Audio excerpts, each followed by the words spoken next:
Thank you very much for making a date on the marketplace. Welcome back. Now, Finance Minister Ken Ofori-Atta is to appear before Parliament this Thursday to present the mid-year budget review. Top on his presentation would be possible increase in some taxes as well as the introduction of new levies. This is to help deal with revenue mobilization challenges facing the country. The following report addresses or assesses why the government is under pressure to review taxes outlined in the 2018 budget. According to the 2018 budget, is hoping to raise about 51 billion cedis in revenue and grants. So if all factors remain the same, then government should be doing about 21 billion cedis in revenue mobilized around this time. Also meaning that we are on track to secure the remaining revenue for the next 6 months of the year to hit the projected 51 billion cedis. Fiscal data secured by Joy Business show that as at May ending, government got 17.3 billion cedis in taxes and grants, down by 1.6 billion cedis against what was programmed. Another worrying trend that calls for a change in tax policy is that all the various tax types did not meet its May ending target, with the exception of petroleum receipts. We also understand that looking at this projection, there is a funding gap of about 4 billion cedis, as well as bills for power supplies reaching 1.2 billion cedis, with arrears hitting 3 billion cedis. Mountain bills of free SHS and some of its social intervention programs are also putting pressure on government, which sources say could throw the economy out of gear if something is not done now. Others also argue that maybe the solution is not tax increases or introduction of new ones, but rather dealing with the inefficiencies in collection, dealing with corruption, and widening the tax net, especially when it's said that out of 6 million persons that are supposed to pay tax, only 2 million are doing so. Others are also worried about the impact of VAT increase on prices of goods and services, which could hit inflation. All right, so what exactly are the people of Ghana expecting in the budget review? A section of the public has been sharing their thoughts on speculations of possible tax increases and introduction of new levies. Honestly speaking, the taxes that are paid in Ghana are too small. You see a taxi driver who's working, making cedis every day, and then comes to GRA to pay small tax. You see a commercial vehicle driver making millions of cedis every day, and then paying small tax every quarter. People need to start paying more tax so that the government can run the country. At the same time, when the taxes are paid, the taxes have to be used well so that people see what our taxes are being doing for. The problem I see here is that people seem to expect government to work with nothing. At the same time, when the government collects the taxes, we don't see anything what the government is doing. So my impression here is that tax needs to be increased. What will I do? It's by force payment. Whether I like it or not, I need to pay. Do you understand? What will I do? I'm not a government, and I'm under government. You understand? So whether I like it or not, whether I can afford or not, if I don't pay, they will arrest me. And I'm just paying because I'm forced to pay. There is a need for the government to increase taxes for infrastructural development. So if the government, increase taxes, it's good. I see nothing wrong for the government to increase taxes. But one thing is, whenever they collect the monies, they must put it into the infrastructure development. That is our roads, schools, and other things. It's good. So that's what I think. So are you ready to pay more? I think so. There is a need for us to pay more so that the government will get money to do other things for the nation. If the tax going to be increased, it will affect you, the poor worker.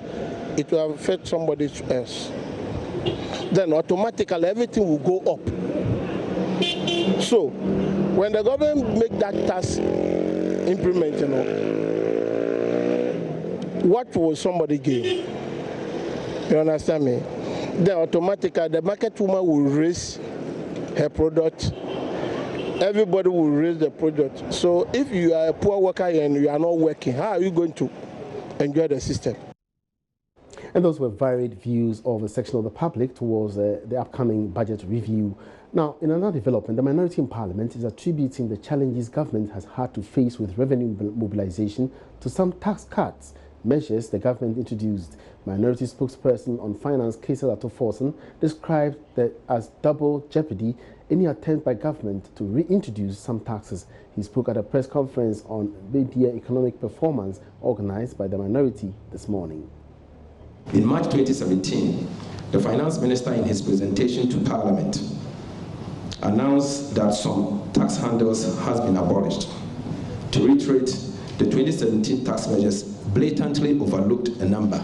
The first one is that the NPP's own extravagant expenditure promises, impact of the proposed tax cut on tax revenues, given the impact of the global economic downturn on sub-Saharan African countries, some of which went into recession between 2014 and 2016, a situation that Ghana indeed avoided.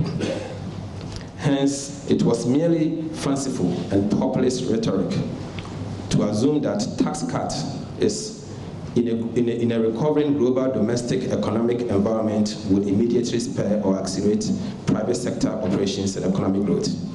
In turn, it was amateurish to translate this situation into increased revenue to cater for shortfall in removing part of the temporal taxes and a gargantuan increase in expenditure from the campaign promises. Against this background, we wish to make the following observation.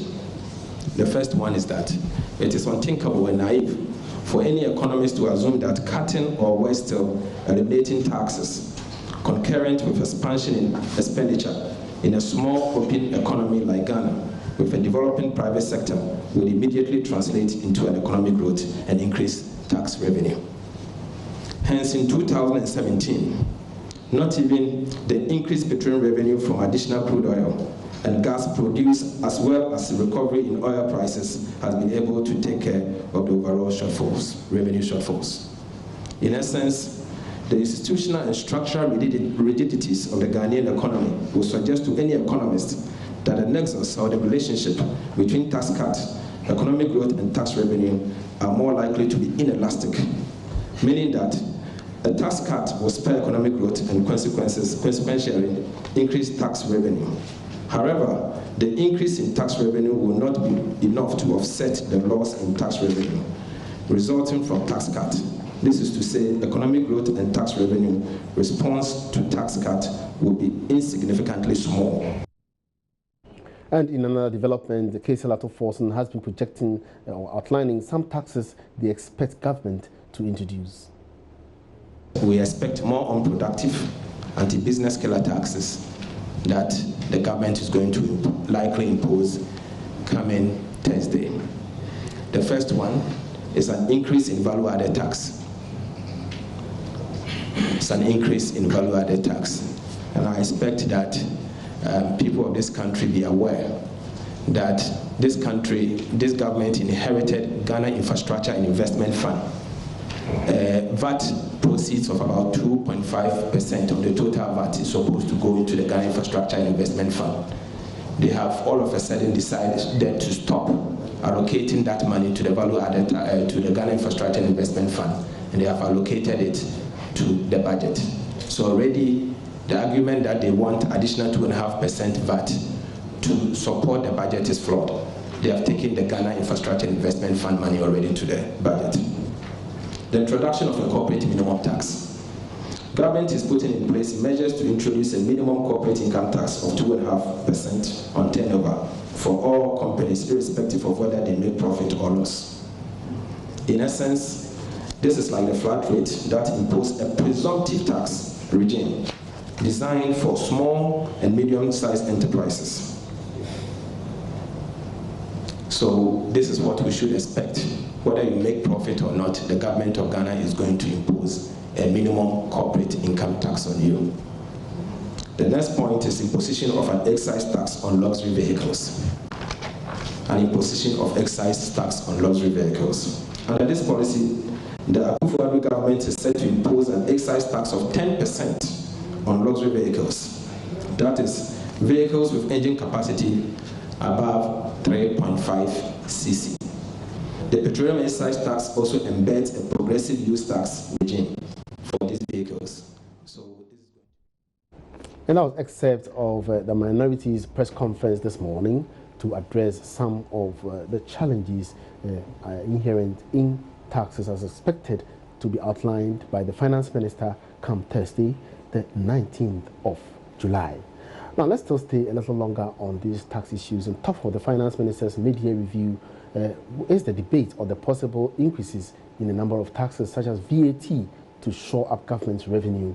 Now, this possible increase in taxes has generated some debate on taxation in Ghana, but not too much with the expenditure side of the budget. We want to explore the dynamics of expenditure and revenue items in Ghana's budget over the years and highlight some improvements made to deal with these constraints in the budget. Joy Business in-house analyst, researcher Philip Namfuri has joined me here to do some more analysis. Philip, you're welcome to the marketplace. Thank you very much. Now, my first question is, why is it even necessary at all to have mid-year budget reviews? Okay, so mid-year reviews are done in line with the Public Financial Management Act, that's Act 921/2016, specifically Section 28 of this Act, where the Finance Minister, before 31st of July of every financial year, has to come to the House, that's the Parliament, to more or less look at developments in the economy and make some projections, make some adjustments or stuff like that. All right. Now, we're always concentrating on revenue mobilization. We hardly talk about expenditure patterns. What are some of the issues or the expenditure trend that government highlights on for which it demands more revenue to finance? Okay, very good question. So if you follow the arguments of economic analysts or financial analysts, there are three main items in the budget. Okay. And these some are referred to as structural rigidities. And they are specifically compensation of workers in the public sector, interest payments, another one, and statutory payments or grants to other government units. These three items, and the President in his 2017 State of the Nation address alluded to this fact. That before you even go on, when you talk about compensations, you're referring to wages, right? Wages and salaries of workers in the public sector, yes.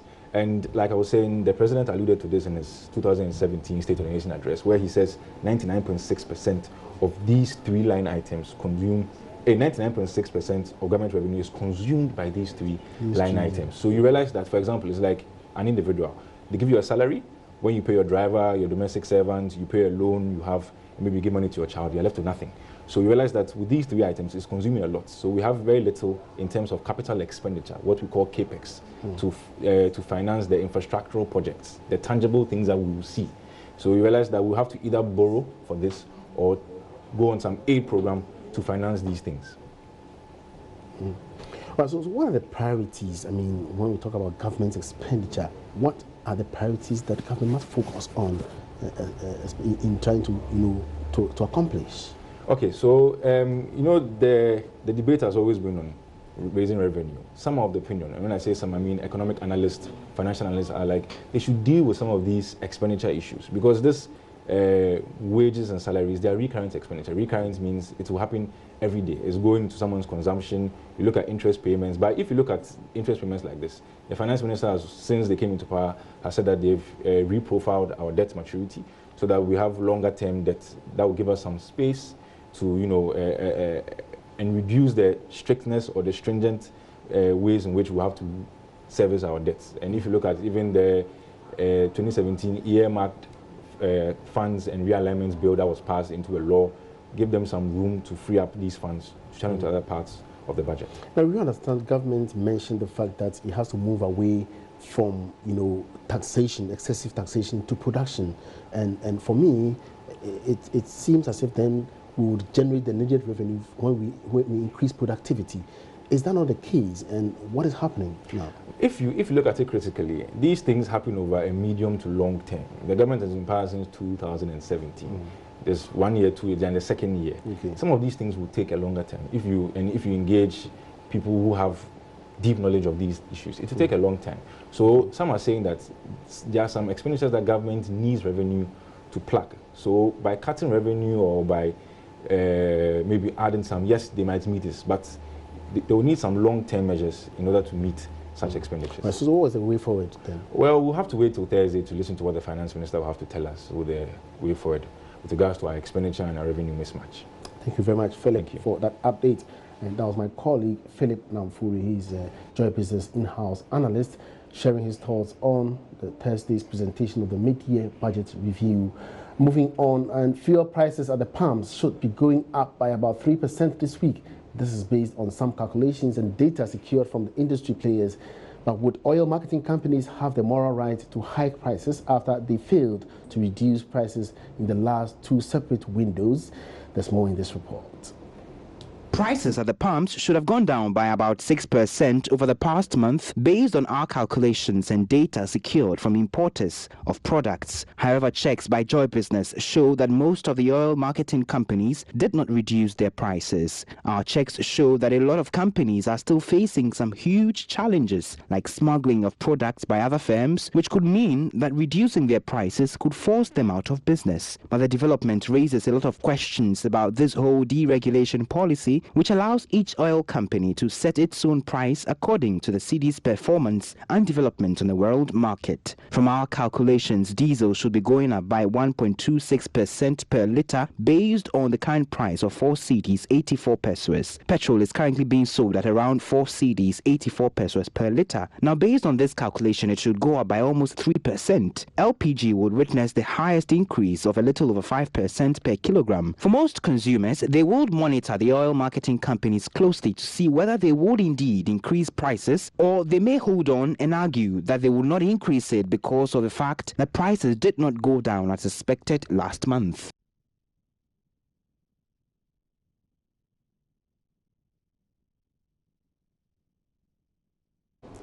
Meanwhile, the Institute of Energy Security says crude oil prices surged by some 3.1%, while gasoline and gas oil also went up by 4.58% and 2.29%. In the same vein, the cedi also weakened by approximately 1.92% against the US dollar within the past 2 weeks. Let's move on to other stories. And the Kwan's African Center for Ideas and Innovation is criticizing the implementation of the cylinder recirculation model as an option to help to reduce LPG-related fire outbreaks. Director of Programs Dennis Chataway says the current problem is a safety issue that must be handled in that regard and not necessarily an appropriate alternative by government. He was speaking in an interview with Joy Business Odilia in Tiamwa. The government misdiagnosed the problem. There was an explosion, there was a couple of fatalities, and immediately the government sent around a deposition from NPA to evaluate the gas filling stations, and the gas filling stations were closed. A number of them were closed because they did not have the appropriate paperwork on site. That did not address the real problem. The real problem was that a driver's helper on the truck was unsupervised when he connected the truck to the tank. There should have been supervision by both the driver and by management of the filling station. The driver's helper misconnected the truck to the pipe, causing a leak. And since there were some flames close by, there was an explosion. In fact, there was a couple of explosions. The recommendation from the government was to have a central redistribution of cylinders, and that did not address the problem of safety, which was a poor connection. And so all they've done is exported that problem from one filling station to a central location, which will then affect many others if that problem reoccurs. So what could be the proper solution that you think of? The proper solution is very simple. Make sure that people use common sense when connecting a truck to the tank, to make sure it's properly connected, which means oversight of whoever connects it. Even if the driver did it, then there should have been oversight by the management of the filling station. And that's what's really necessary to do to resolve that problem without having to close stations or that. The government was saying that they have to close some stations because they're in high-density areas. That station was not in a high-density area, residential or business. There was homes across the street, but they were a fair distance away. The walls were not even charred. The closest residences was the University of Ghana Hostel, and there was no problem there. And just before we go, Nigeria and South Africa have finally agreed to sign the Africa Free Continental Trade Agreement. This was after the United Nations Economic Commission for Africa, UNECA, promised to intervene on behalf of the African Union to get these two countries on board. The commitment came last week after South Africa's President Cyril Ramaphosa paid a working visit to Nigeria's President Muhammadu Buhari in Abuja, Nigeria. We'll bring you details of that report on Business Live and our subsequent business bulletins. And on that note, we draw the curtains down on this afternoon's edition of The Marketplace. It's been great having you on board. My name is Emmanuel Abuaji. We are free. Have a good afternoon.